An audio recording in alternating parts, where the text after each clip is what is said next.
Welcome back. A Beginner's Guide to Understanding Politics continued. Let's get started. A Beginner's Guide to Understanding Politics. It's important for a person to do their own research to determine who they will vote for and what they want their government to do, and to know not only how the government works, but the issues facing us today. Onward to Part 3. Understanding politics. Know how your government works so you can affect meaningful change. Part 3. Modern political currents and important topics in politics today. Citizens United. In 2002, the McCain-Feingold Campaign Finance Reform Law was passed that dramatically limited the influence of money in politics. Its intent was to curb the influence of wealthy citizens and corporations from having too much power. However, in 2010, in a decision called Citizens United, the Supreme Court struck down key provisions of McCain-Feingold and stated that corporate and union political contributions cannot be limited. They ruled that corporations have the same rights as people and that money is an extension of their free speech. Citizens United continued. The decision opened the floodgates for wealthy individuals and corporations to pour money into the electoral process, buying influence to help their personal political agenda. Politicians felt they had no choice but to make concessions to the money interests in order to win their elections. Now this small group of large donors, through their super PACs, political action committees, are enjoying a disproportionate influence over all branches of federal and state government. Congressmen, governors, and even the president create and pass legislation to satisfy their benefactors. The influence of large donors has become so pervasive that former President Jimmy Carter was quoted as saying that the USA has turned into an oligarchy, a political system that favors the wealthiest at the expense of the many. Citizens of many political persuasions agree. Taxes and subsidies are skewed to favor the largest corporations and the wealthiest individuals. Bankers guilty of fraud don't go to jail. Laws even allow the wealthy donors to anonymously fund these super PACs, nullifying any accountability. Bernie Sanders and Citizens United. In 2016, Senator Sanders stayed clear of super PAC influence by financing his presidential campaign using only voter contributions. At an average contribution of $27, millions of voters successfully supported his candidacy.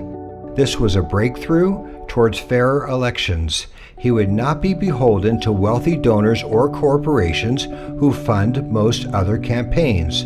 Since then, his idea has become popular with any candidate who doesn't want to be obligated to a super PAC, and now serves as a way for candidates to promote themselves as beholden to the voter and not to corporate special interests.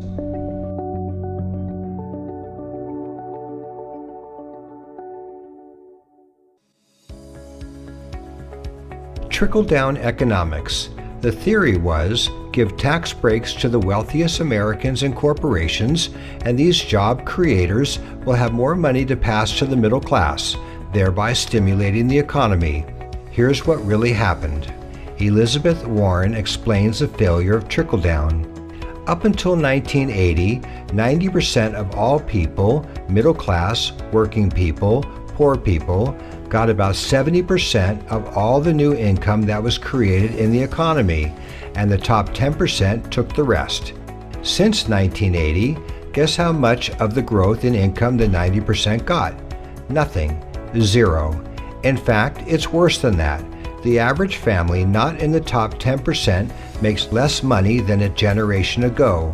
So who got the increase in income over the last 38 years? 100% of it went to the top 10%. All the new money over the past generation, all that growth in the GDP went to the top. All of it. Trickle-down economics is a fraud. Giving tax breaks to the rich and large corporations does not create jobs. It simply makes the rich richer, enlarges the deficit, and increases income and wealth inequality. We need economic policies which benefit working families, not the billionaire class. Senator Bernie Sanders. Once you realize that trickle-down economics does not work, you will see the excessive tax cuts for the rich as what they are, a simple upward redistribution of income rather than a way to make all of us richer, as we were told. Ha-Joon Chang.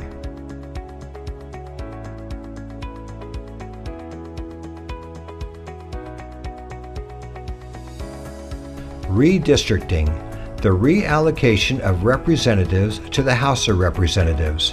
Redistricting starts with the census, which is a count of the entire population in each state. This determines the number of seats each state will have in the U.S. House of Representatives. Since there are 435 congressmen and women in the House, and each member is supposed to represent an equal portion of the U.S. population, every 10 years the number of House members are reallocated according to the population of each state. If the 10-year census shows that Oklahoma has less people than 10 years prior, and Arizona has more, then Oklahoma could end up with one less representative in the House, and Arizona with one more. This is why California has 53 members, Arizona has 9, New York has 27, and Texas has 36. This does not apply to the Senate. Each state has 2 senators regardless of population. Gerrymandering. Gerrymandering distorts democratic representation. After the 2010 census, President Obama said, "We have to end the practice of drawing our congressional districts so that politicians can pick their voters and not the other way around." In most states, state legislatures draw the district boundaries, and only one representative is elected to the House of Representatives from inside each district. Since state legislatures are naturally partisan, if one party is in control of their state, they can draw boundaries to give themselves an advantage.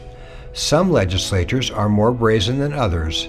Maryland's districts, drawn by Democrats, and North Carolina's, drawn by Republicans, are particularly egregious.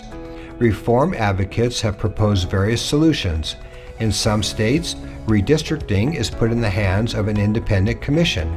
In others, court battles are being waged to force state legislatures to draw fairer district lines. Gerrymandering. Gerrymandering distorts democratic representation continued.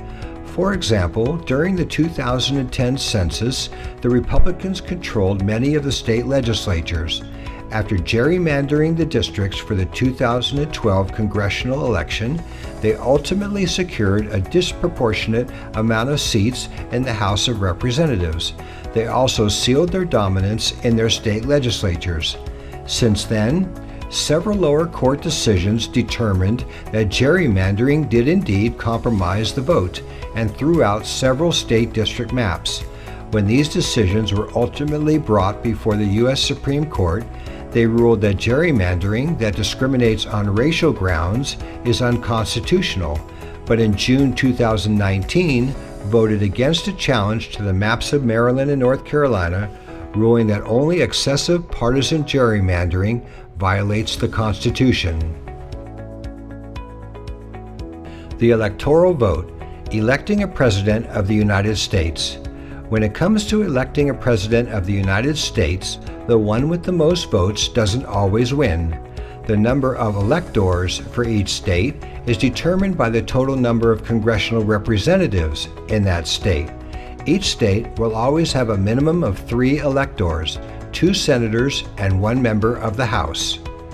When determining which candidate will receive a state's electors, most states use a winner-take-all system, except for Maine and Nebraska. Since the candidate who wins a state's popular vote receives all that state's electors, the margin of victory doesn't matter. Once a candidate earns more votes, they win that state's electors, even if they win by 100 votes or 1,000,000. The electoral vote, electing a president of the United States, continued. In the year 2000, Al Gore came in second, although he received 547,398 more votes than George Bush.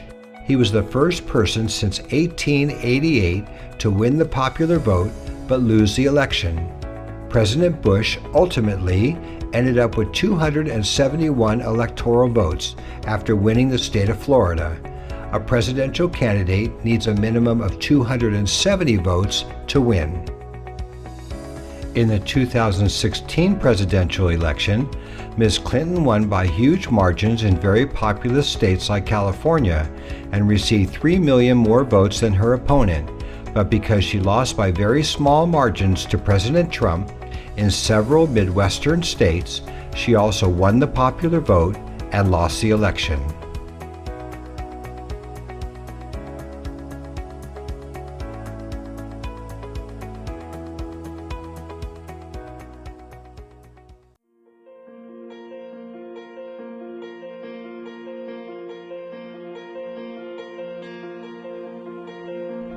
The moral test of government is how that government treats those who are in the dawn of life, the children, those who are in the twilight of life, the elderly, those who are in the shadows of life, the sick, the needy, and the handicapped. Last speech of Vice President Hubert H. Humphrey. Some of the current issues affecting American lives: affordable health care, climate change, immigration reform, DACA and asylum seekers, affordable college education, Black Lives Matter and police accountability. Some of the current issues affecting American lives: war, the military and foreign policy, discrimination and racism on people of color, Native Americans, women and gays, the rise of oligarchy and the political interests of the 1%, environmental laws. Do not just rely on the mainstream media. They also have an agenda. Do your own research to make informed decisions. To those who covet wealth and power, the most dangerous electorate is a well-informed and motivated electorate. Never underestimate the power of your vote.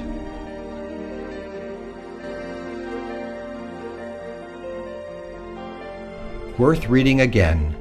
The moral test of government is how that government treats those who are in the dawn of life, the children, those who are in the twilight of life, the elderly, those who are in the shadows of life, the sick, the needy, and the handicapped.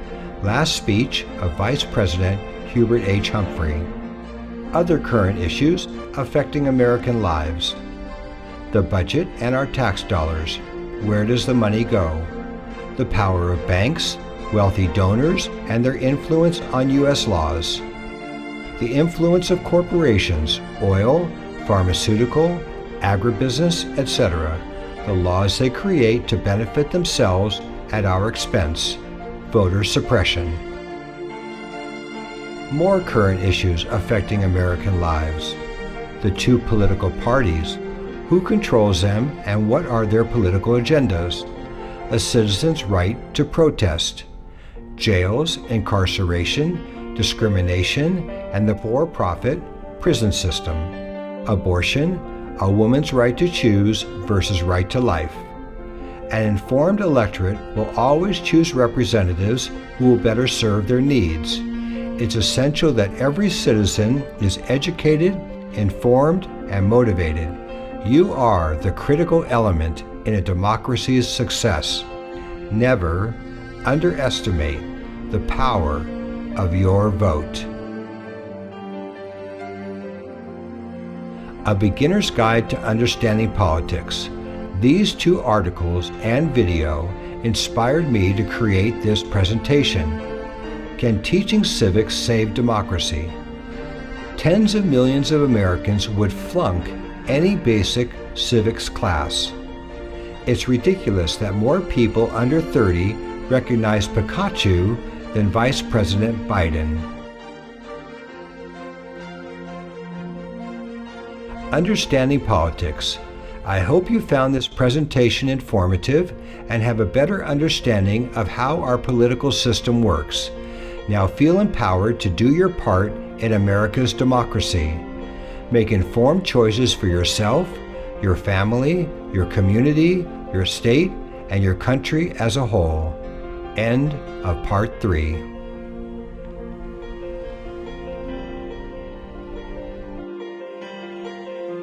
Thanks for watching the presentation.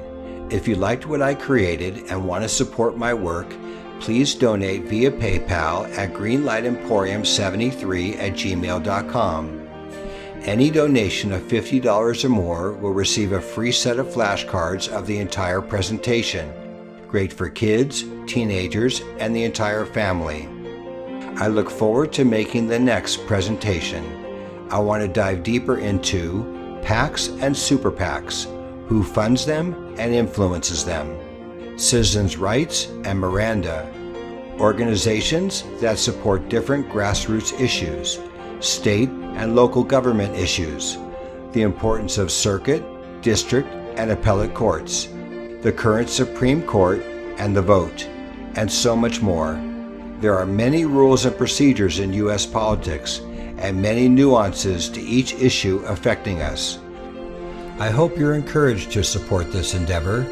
Together we can create a more informed electorate who can then make important decisions that affect all of us. Thanks in advance.